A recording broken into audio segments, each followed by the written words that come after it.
এই আমটা দাম জানো ভাই? দাম কত বলো তো? 2 কোটি। 2 কোটি টাকা আম, খালি ভাবো। ওরে বাপরে, 2 কোটি টাকা মানে? দুটি তুমি জানো না এই আমের সম্পর্কে?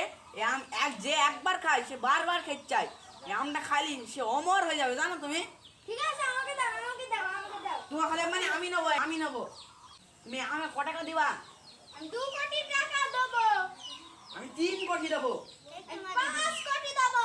খালি তোমাকে দেবো। আমি 6 কোটি দেবো, যাও। খালি 7 কোটি দেবো। খালি তোমাকে দেবো। আমি 8 কোটি দেবো। আমি 10 কোটি দেবো।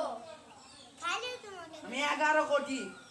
আমার কাছে তো এত টাকা নাই, খালি তুমিই নাও। তুমি গরিব মানুষ, এসব কে নেবে? যাও তুমি বাড়ি, দাও, সরে দাও, যাও এখান থেকে আইবা না। আমার কাছে তো লেখা নেই ভাই। দেখো তুমি আমার ঘড়িটা আর এই স্বর্ণের আংটিটা যদি ব্যস্ত, তোমার 12 কোটির বেশি টাকা হবে, ঠিক আছে?